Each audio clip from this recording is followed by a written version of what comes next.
So with time getting shorter, I'm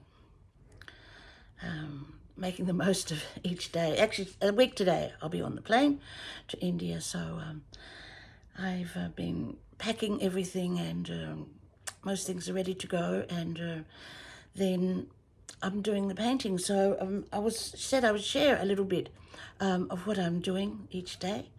So yesterday, I had to go to the shack because we've suddenly discovered terrible problem with white ants. They've eaten through a wall, so I had to go up there. It's just an hour and a bit's drive, and it was the most beautiful day.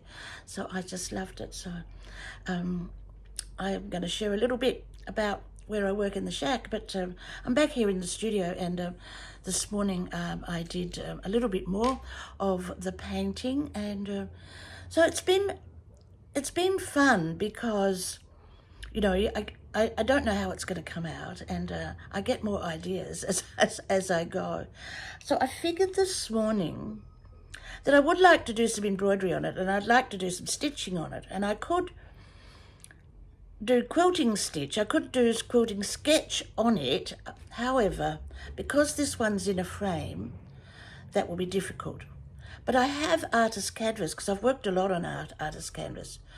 So when I do another one, I will just do it on artist canvas, and then I can stitch on it under the sewing machine. It stitches really well because it's linen. So today I did a little bit of the dress, and I used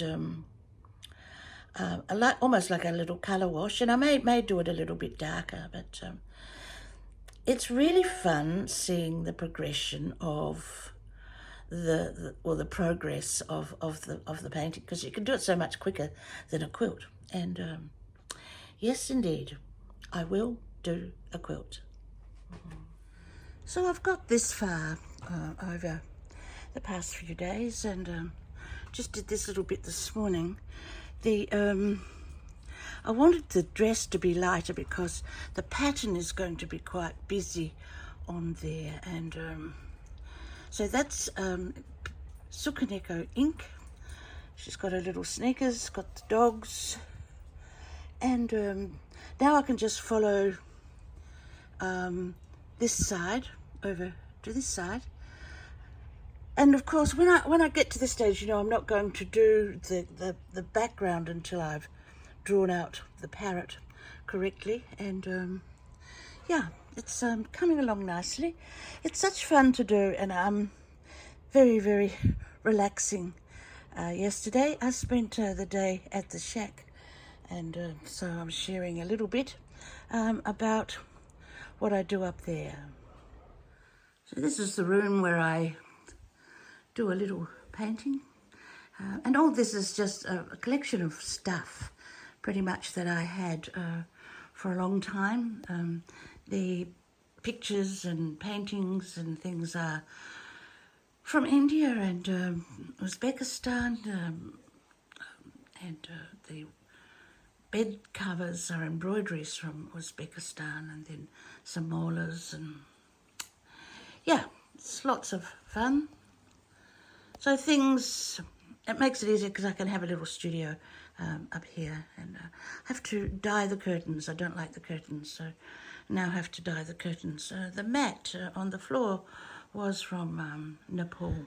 The shack I should explain, is actually a holiday house, 1950s, made of bits and pieces, and but it's very functional. It has three huge bedrooms, and this is one of them. So this is the other part of the bedroom that I have my little workstation in, and it has good light, so it's lovely that I can just go up there, and I have all my supplies up there as well as at home in my home studio. So I'm very, very lucky, and I can just leave it all out and then go and work on things when I go up there. There's a sewing machine and things like that. So this quilt is a rally quilt, and I bought that in near Pakistan. I bought this last time I was in India, and it's like a pocket. I've got a number of these, It's so beautiful. The stitching is so fine. It must be very, very old. And it's sitting on a tie rail that I bought probably 30 years ago. So the mola is from Guatemala, and I love it. I just love it. Don't you love that fabric on the top? I think it's gorgeous. I don't know how old it is, but the mola is absolutely beautiful. The bed coverings I bought in Uzbekistan this year at very, very reasonable price. And it was all hand done. Every single bit is hand stitched, hand embroidered. And they are about 10 foot long by about maybe 5 foot wide. Actually, the covering for the little table is reversed because I liked the fabric on the back. It's 1920s, round about 1920s, I would say. So yeah, this is how it's just set up so that I can go in and work without having to take anything up from my studio at home, and I can leave it there. I don't leave a mess, but I can leave it there. Now I have a collection of huipuls from Mexico and Guatemala. I have probably 20 different styles, and I've been collecting them for a long time. And rather than have them folded in storage, I've put these in the same room. They're on the other side of the room, near the other bed, and these are wonderful. The colours are gorgeous, but as you can see, each one is totally different, hand woven, hand dyed, or hand embroidered in some instances. And I just love them. I mean, so the ladies, I believe, make one a year.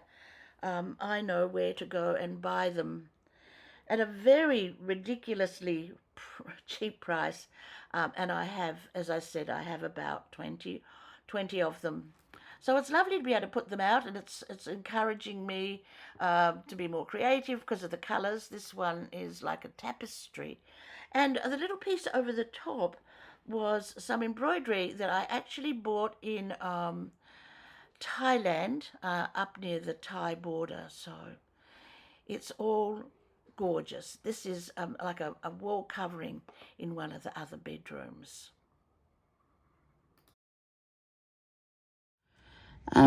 I have left, you can see there's lots of pencil lines in there. You know, if I was going to do this on flat canvas, you know, I would stitch all that with the sewing machine. And so, as I mentioned before, I think that's what I'm going to do. I'm going to do the next one. Haven't got it planned yet, but I think it might be about my travels.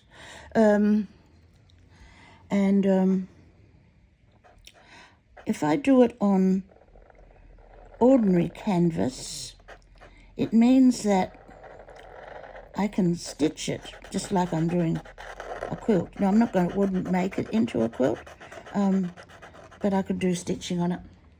And I think that would look pretty darn nice, to be honest.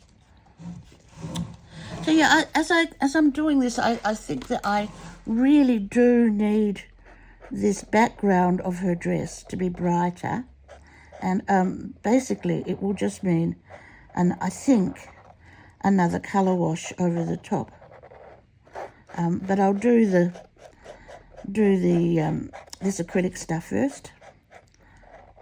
I do believe this is acrylic in Posca. I really should look it up, shouldn't I?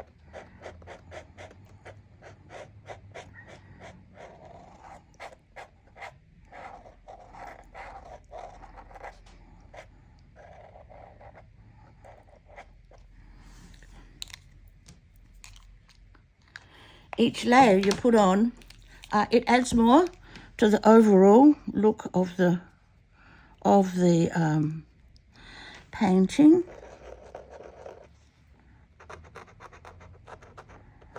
So just adding these little doubles of red in there makes a big difference. Look at it.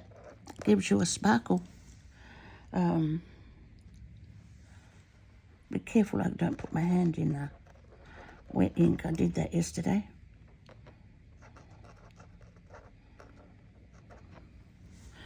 So as I said, I'm just using daylight here pretty much to draw under, and it works okay. That some of the lights, some of my overhead lights, and I have a lot, they make a flicker, I believe. I don't normally see a flicker, but on camera I see it. So, oh, whoa, whoa. Whoops-a-daisy.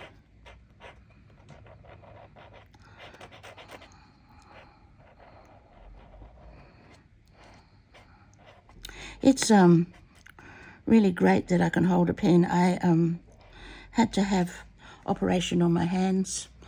Cut here, cut there, cut there, cut around here. They take out a bit of bone. Yeah, it was pretty major, both hands. And but they don't work. They don't work that well, really. These jolly old hands. But there's no pain, and that's all I can ask for, to be honest.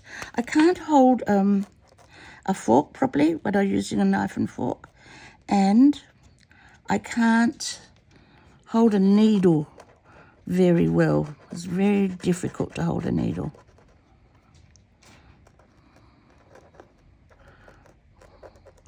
And she loves the feathers on the back of the little bird. Lots of them up there yesterday when I was in the shack, at the shack. Sometimes we get thousands and thousands of them.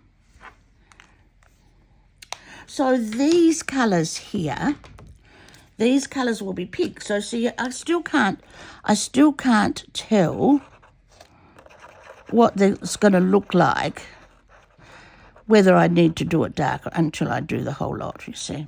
I might not. That might be enough. So now, let's see if I can turn this. So I don't want to put my hand, my hand on. Can I do it that way? Can you see it there? Yes, you can. Yes, you can.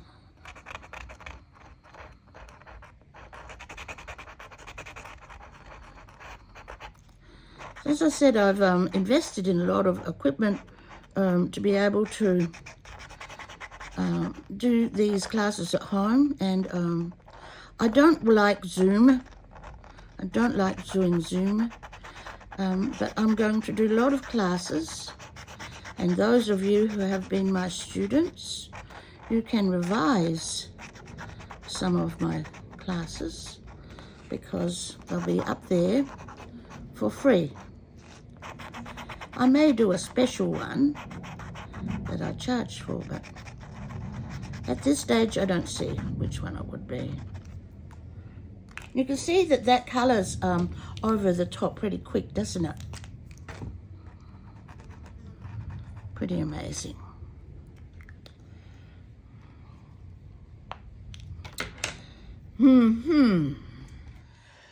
Okay, so I think I've pretty much filled in the dress. It still looks a bit of a hodgepodge, and so when I create some of my fabric drawings, I call it Drapplique, drawing and applique. I actually antique some of the drawings. This is the way I antique and add definition to some of the drawings that I'm doing. This is actually just white fabric that I've drawn, this applique here, that's stuck down, and I've drawn it, and then you can see with the black, I've antiqued it. So that's what I need to do here. It's, right now, it's too, it's hard to decide where the edges are. So I'm going to give it some definition, and using my own techniques here to create something just a little bit different. She's really going to stand out, as are the doggies, you know, when I finished this technique. And really all I use to do that is a black pen. This is a 0.5 uni pin, black pen, 0.5. That's a pigment ink pen.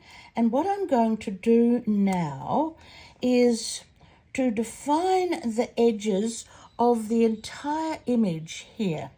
And I'll do the flowers first so that they stand out a little bit.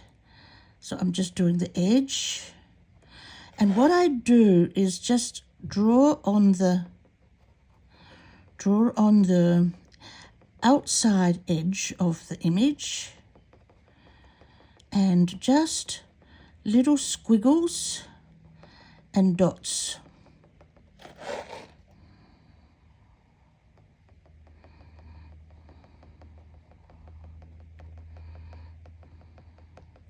Very simple, to be honest. This is a little bit harder to do it on here than on paper, but it will have the same effect. Little squiggles, take a few little dots down into there. So that's defined that petal.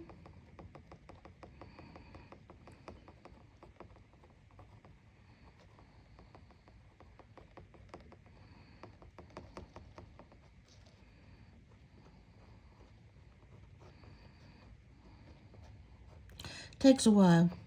It's one of the things that you put the telly on and listen to.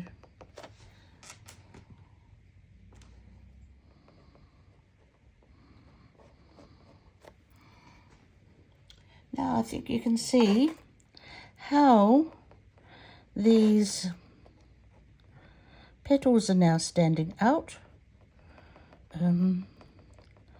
And so will the basket stand out and be really well defined.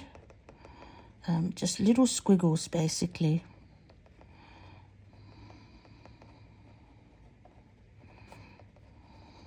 It's a little bit harder on the yellow because it really shows up a lot on the yellow because it's such a light colour. I take a few dots out into the edge here. So now, when you're looking at that, it gives it like a rounded effect.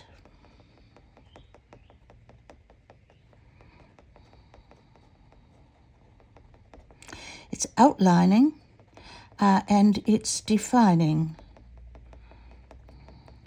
And yes, I do this on all of my quilts that I do drapplique on. Drapplique is drawing and applique. Drawing and applique. Drapplique. See the difference? So now you can see that it's much more clearly defined, and the whole of the basket and her dress, her legs, her shoes, and the dogs will be done in this way. So they'll really, really stand out from the background. So that's all I'm going to do for today. I have to take this up to the shack tomorrow, so hopefully I can work on it there and share some more.